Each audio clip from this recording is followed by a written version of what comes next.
Why haven't you taken a more active role in the civil rights group? Because they have people for that. I'm born for comedy. You know, that's my forte. I know what I'm set for. I'm a nightclub comedian. I'm not a television comedian, but I could make that transition very easily if given a role. Give me a script. Give me something that you don't expect that I would do on my own as a comic or my own material. I hear some of my own material on television, and they won't let me do it, but still another guy can go on the show and do it. You know, it's really funny. You know, and then they get the young black comics and they twist their minds, you know, and they talk about watermelon and rolling their eyes. It's just young Stephen Fetchits and Mantan Morelands repeat, that's all. But I won't go that direction. I turned down 2 major roles in a Broadway show this year, 2 important roles in a Broadway show, 1 role in a movie that would have made a difference to me, but I just couldn't accept the part that they offered me, you know. It was really going back before Civil War days, you know, and shuffle and this here and that there. I talk bad enough already. I don't need to put it on film, you know. Not for money, you know. It's one of those things. Tell me a little bit about your background that led into comedy. Well, I was born. Most people are. Yeah, in St. Louis. I was born in St. Louis, Missouri, December 9th, 1922. And it puts me around 45 years now, but next week I'll be 46.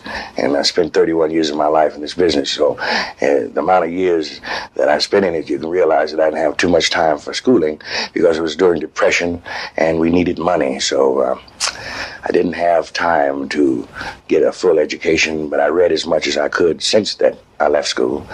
And that's about where it's at.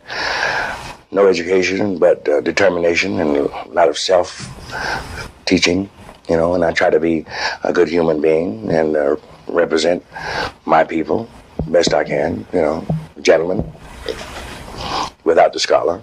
Yeah. Would you recommend that others follow in your footsteps younger than you?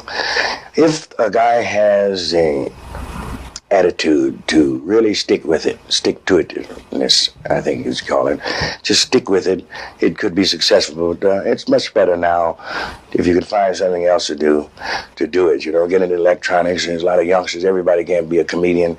A certain amount of it has to be born into you. You know, and if you can find another way to make a living, I'd suggest it, because it's really rough, you know, and I know it's rough, because I go to Las Vegas, I see comedians that are making like 5, 6, 8 times more money than I'm making, and they couldn't hold a candle for me, and that's not egomania. This is just fact, because I'm, you know, semi-intelligent enough to see that and know that I'm better, but it just doesn't happen that way, you know. I guess I don't know what I'd have to do to be great, you know. But I know I have records, and they have made a good living for me through the years. And so even if I don't get the recognition show-wise, I get the money, you know, from the records and stuff. Did anyone ever try and convince you to join the militant phase of the Negro Revolution? 2 or 3 groups have approached me, but I think the most prominent person was Brother Malcolm X, who I was associated with for 15 years, you know, as 15, 20 years maybe as friends. We were friends in New York. We were kids together. Not kids, we were young men together, but it just wasn't my type of thing, you know. And I never did get involved because I'm a showman, like I said before. I'm in show business, and that's what my business is, show business. And I love it. And whatever I can do to help rather than hinder while I'm in a show business, the theme of my life, I'd rather do it that way, like I'm doing now. I say things when I perform that are helpful. You know. How did Malcolm X try to convince you?